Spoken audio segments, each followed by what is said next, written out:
তো hello guys, এর আগের দিন আমি যেটা লাইভে বলেছিলাম আমার নতুন মুভি কौन बनेगा बीकेसी, এই মুভিতে আমার একটা সিঙ্গেল লাগবে। তো যেমনটা আমি বলেছিলাম, তো আজকে কিছু কিছু মানুষের ইন্টারভিউ নেব। তো চলুন ইন্টারভিউটা নেওয়া যাক। বস আসবো?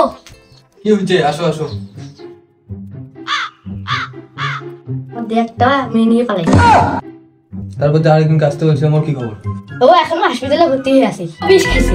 কপালটা ভালো, হসপিটালে গিয়ে জানা গেল যে বিষটা ডেট ফেলছে। আরেকদিনকে যে আসতে বলছিলাম, ওর কি খবর? হ্যাঁ, ও একটু পরে আসবে। ও আসলে ওকে পাঠিয়ে দিবে, ঠিক আছে? যাও। গাইস, অতি দুঃখের সাথে জানানো যাচ্ছে যে আমরা যে তিনজনকে ইনভাইট করছিলাম তার মধ্যে দুইজন গুরুত্বপূর্ণ কাজের জন্য আসতে পারে নাই। একজন আমাদের স্পেশাল গেস্ট যে আসবে। বস ওই মালটা এসে গেছে। তো গাইস, ওই স্পেশাল গেস্টটা আমাদের চলে এসেছে। তো গাইস, চশমাটা একটু পরে নিই, আমি একটু স্পেশাল মানুষ না। তুমি আসো। তোমার নাম কি?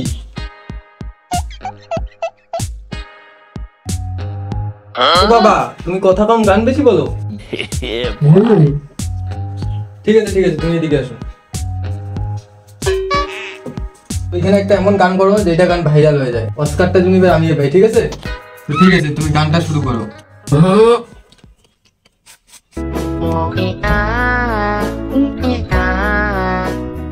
খুব সুন্দর। তো তাহলে আরেকটা বলো।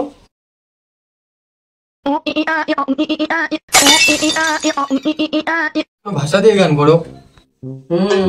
তুমি বোবা নাকি?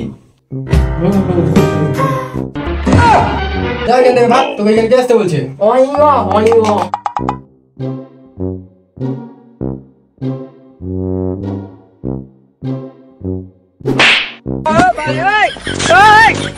যা ভাগ, গান গাইছে মুখা আছে দা।